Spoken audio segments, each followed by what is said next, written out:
Selamat datang di dunia inovasi dan kreativitas di mana mimpi-mimpi menjadi nyata.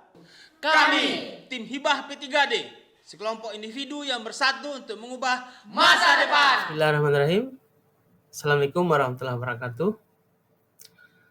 Mahasiswa Sioprasi yang saya hormati, pada pertemuan kali ini kita akan menjelajahi konsep yang sangat penting dalam manajemen memori dalam sistem operasi.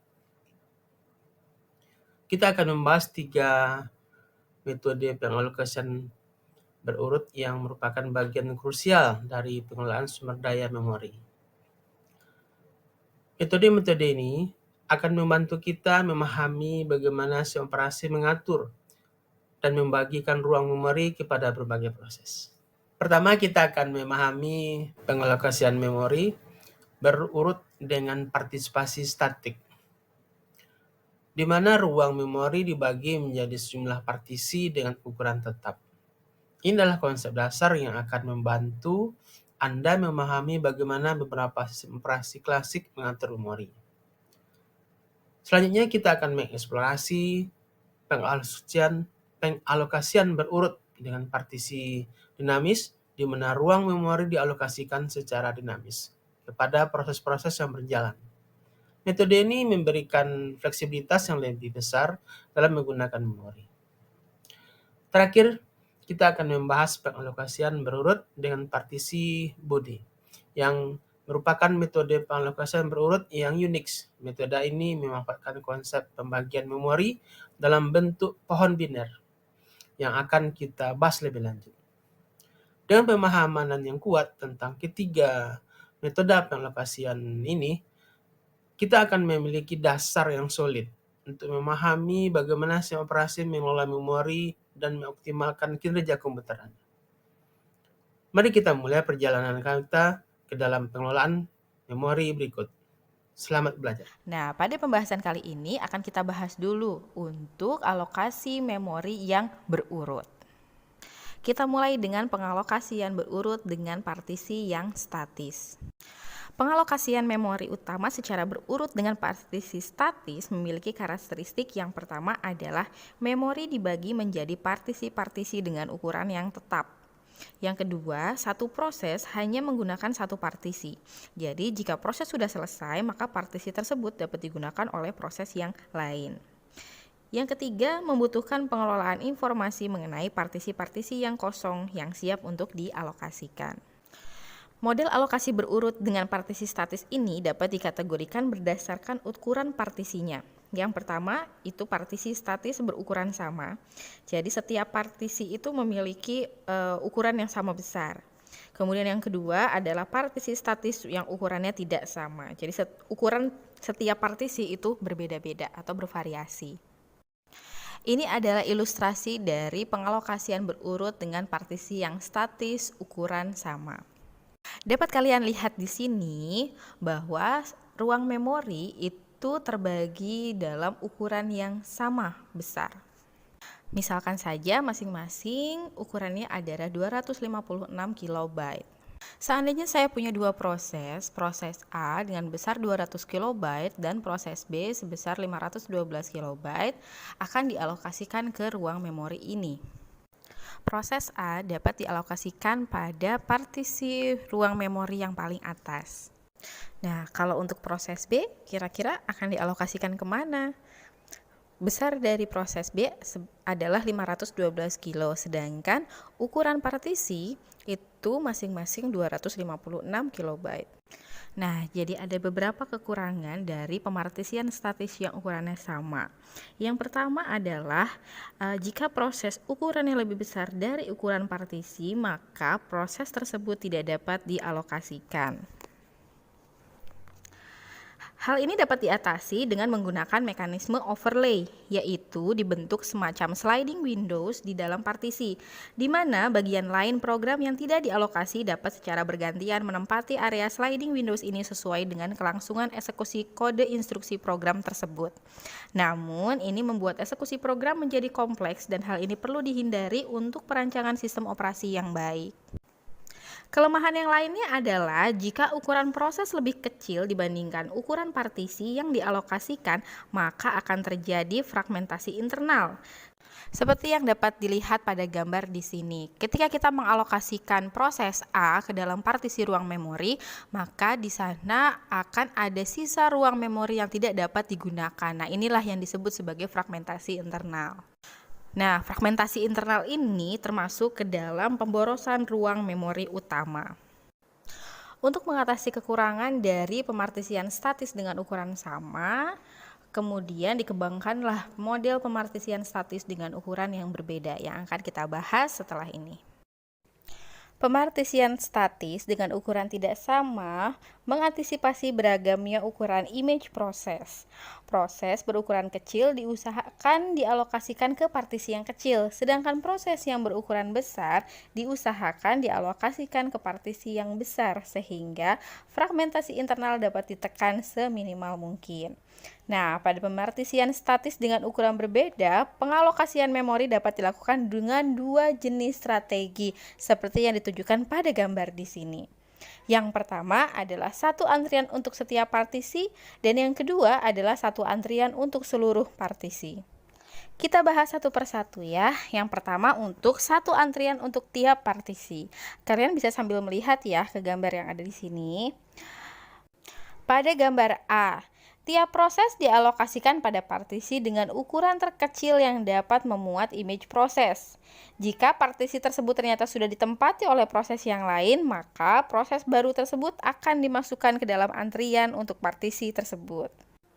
Kelemahan dari strategi ini adalah bisa saja suatu partisi memiliki antrian yang panjang, sedangkan partisi lain sedang kosong, sehingga utilitas memori utamanya menjadi tidak optimal. Untuk strategi yang kedua adalah satu antrian untuk seluruh partisi. Pada gambar B, semua proses dimasukkan di dalam satu antrian yang sama. Suatu algoritma penjadwalan melakukan pemilihan partisi yang dialokasikan ke proses dalam antrian. Proses dialokasikan ke partisi terkecil yang sedang kosong yang dapat memuat proses tersebut. Kelemahan strategi ini adalah dapat terjadi suatu proses yang berukuran kecil itu terpaksa dialokasikan ke partisi tersisa yang berukuran besar, sehingga terjadi fragmentasi internal yang cukup besar. Namun, hal ini dapat diatasi jika dimungkinkan untuk melakukan relokasi memori sehingga pada saat partisi besar dibutuhkan, proses berukuran kecil yang menempati partisi tersebut dapat dipindahkan ke partisi yang ukurannya lebih kecil. Namun, relokasi memori merupakan suatu operasi yang sangat mahal.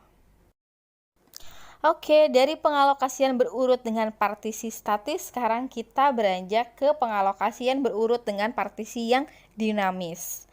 Pengalokasian memori berurut dengan partisi dinamis memiliki beberapa karakteristik. Yang pertama, pada kondisi awal, memori utama tidak dibagi-bagi menjadi partisi-partisi. Yang kedua, pemartisian dilakukan pada saat image proses akan disalinkan ke memori utama. Yang ketiga, ukuran partisi yang dialokasikan akan sesuai dengan ukuran image proses. Yang keempat, partisi akan dibebaskan jika program sudah selesai. Dan yang terakhir, membutuhkan pengelolaan informasi mengenai area memori utama yang masih kosong dan dapat dialokasikan ke proses. Keuntungan dari pemartisian secara dinamis ini adalah tidak terjadinya fragmentasi internal karena partisi memori dialokasikan sesuai dengan ukuran image proses.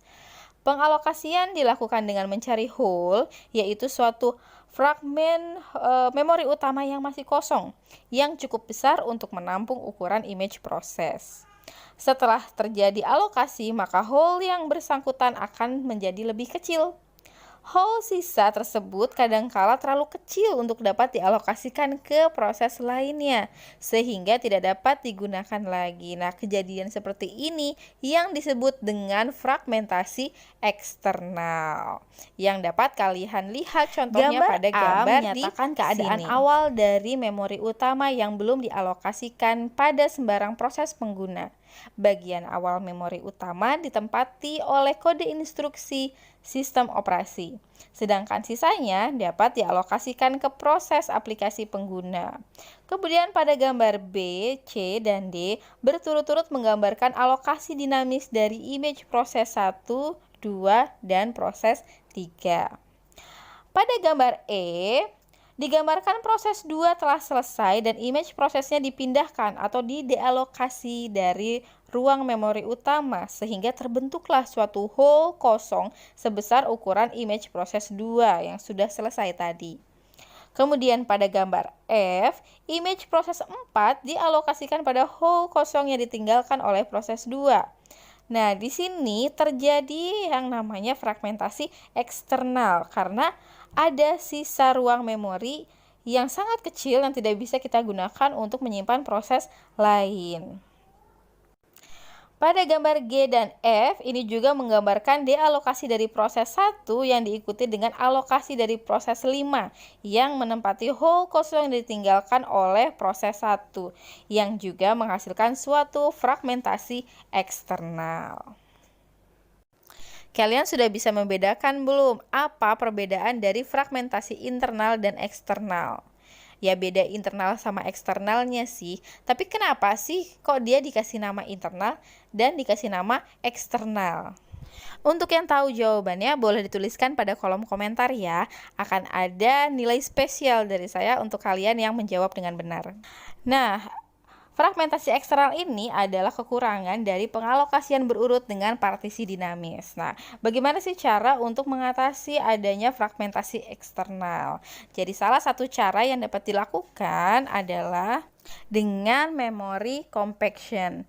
Caranya adalah dengan menggeser image proses yang ada di memori sehingga hole terkumpul di suatu tempat saja. Namun cara ini memang membutuhkan beban komputasi yang berat dan sistem harus mendukung relokasi dinamis, yang berarti address bindingnya haruslah terjadi pada waktu eksekusi.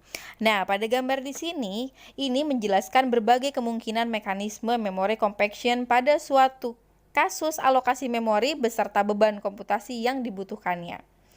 Pada gambar A, ini menggambarkan alokasi memori utama sebelum terjadi memory compaction, di mana terdapat hole kosong sebesar 400, 300, dan 200 byte. Pada gambar B, ini mendeskripsikan mekanisme memory compaction yang menggeser semua proses sesuai urutan alamatnya sehingga terkumpul hole kosong tunggal sebesar 900 byte di bagian akhir memori utama. Pada model memory compaction ini diperlukan pergeseran total sebesar 600 byte. Jadi yang berpindah itu totalnya itu ada 600 byte ya. Nah, pada gambar C mendeskripsikan memory compaction dengan menggeser image proses 4 ke hole kosong di antara partisi proses 2 dan proses 3 yang membutuhkan pergeseran total sebanyak 400 byte. Pada gambar D, image proses 3 digeser ke hole kosong bagian akhir memori yang berarti terjadi pergeseran atau perpindahan sebesar 200 byte serta menghasilkan suatu hole kosong sebesar 900 byte di tengah ruang memori utama. Nah, dari contoh-contoh yang ada di sini kita lihat bahwa pemilihan algoritma yang tepat dalam memory compaction itu akan mengurangi beban komputasi yang dibutuhkan. Jadi kalau kita bandingkan B, C, dan D, yang paling baik itu adalah yang D. Karena total perpindahannya itu yang paling kecil. Selain terjadinya fragmentasi eksternal, kelemahan lain dari pemartisian dinamis adalah operasi alokasi dan dealokasi menjadi lebih rumit dibandingkan dengan pemartisian yang statis. Untuk proses alokasi dan dealokasi diperlukan pengelolaan informasi area memori yang masih kosong. Contoh metode pengelolaan memori kosong itu menggunakan peta bit atau bitmap dan menggunakan linked list. Pada metode peta bit digunakan suatu area memori khusus untuk mencatat seluruh area kosong pada memori utama. Pencatatan kosong tidaknya suatu alamat memori dinyatakan dengan nilai bit 0 atau 1, di mana nilai 0 menyatakan alamat memori tersebut masih kosong, sedangkan nilai 1 menyatakan alamat memori tersebut sudah ditempati oleh proses. Misalnya, jika kapasitas memori utama adalah 8 KB dengan asumsi satu alamat berisi data 1 byte, maka diperlukan area memori sebesar 1 KB untuk mencatat memori yang kosong. Nah, pada metode linked list, informasi mengenai hole yang kosong berikutnya dicatat pada hole kosong sebelumnya.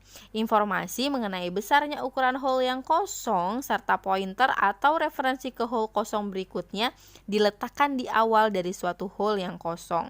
Pada metode ini tidak diperlukan area memori khusus untuk mencatat informasi memori kosong, karena informasi tersebut dicatat pada area memori yang kosong itu sendiri, sehingga lebih menghemat kapasitas memori utama. Selain pengelolaan informasi memori kosong, pemartisian dinamis harus menentukan algoritma yang digunakan untuk menentukan hole mana yang akan dialokasikan ke suatu proses. Pertimbangan mengenai hole mana yang akan dialokasikan merupakan trade-off antara usaha memaksimalkan utilitas memori utama dan usaha meningkatkan kecepatan alokasi serta dealokasi memori utama. Terdapat beberapa algoritma alokasi pada pemartisian dinamis. Yang pertama adalah base fit. Algoritma base fit mencari blok memori kosong paling kecil yang dapat menampung image proses. Algoritma ini memerlukan waktu yang lama karena harus melihat seluruh blok memori utama. Tetapi fragmentasi eksternal dapat ditekan sekecil mungkin. Yang kedua adalah algoritma first fit. Algoritma first fit mencari memori kosong dari alamat awal memori utama sampai menemukan blok yang dapat menampung image proses. Algoritma ini lebih sederhana dan lebih cepat. Yang ketiga adalah algoritma next fit. Algoritma next fit hampir sama seperti algoritma first fit. Namun perbedaannya pada algoritma next fit ini, pencarian tidak dimulai dari alamat awal memori utama, namun dari lokasi alokasi yang terakhir. Dan yang terakhir adalah worst fit. Algoritma worst fit mencari di seluruh memori utama untuk menemukan hole yang paling besar. Tujuannya adalah hole sisa yang tercipta setelah alokasi masih cukup besar untuk dialokasikan ke proses yang lainnya. Ini ada sebuah contoh kasus ya yang berkaitan dengan algoritma alokasi pada pemartisian dinamis. Jadi kalian bisa lihat di sini, kita asumsikan ini adalah ruang memori, di mana di dalam ruang memori tersebut yang masih ada angkanya itu adalah ruang memori yang masih kosong atau hole yang masih kosong. Sedangkan yang berwarna hitam itu adalah hole yang sudah terisi oleh suatu proses. Nah, misalkan sekarang saya punya suatu image proses yang berukuran 16 kilo. Akan dialokasikan ke dalam hole yang ada di dalam ruang memori ini. Kira-kira di mana dia akan dialokasikan jika menggunakan algoritma first fit, kemudian base fit, next fit, dan juga worst fit. Yang pertama, jika kita menggunakan algoritma base fit, maka proses sebesar 16 kilo ini akan ditempatkan pada hole yang berukuran 16 kilo. Jika menggunakan algoritma first fit, maka proses ini akan mencari hole yang mampu menampung image prosesnya dilihat mulai dari awal ruang memori, yaitu ditempatkan pada hole sebesar 22 kilo yang paling kiri. Sedangkan jika menggunakan algoritma next fit, maka ia akan ditempatkan pada hole yang mampu memuat image prosesnya dimulai dari blok terakhir yang dialokasikan, yaitu pada hole sebesar 22 kilo yang paling kanan. Sedangkan jika menggunakan algoritma worst fit, maka proses ini akan mencari hole yang paling besar, yaitu hole sebesar 48 kilobyte. Sekarang kita lanjutkan pada pengalokasian berurut dengan sistem body. Jadi pengalokasian berurut lainnya adalah dengan menggunakan sistem body yang melakukan pemartisian secara dinamis.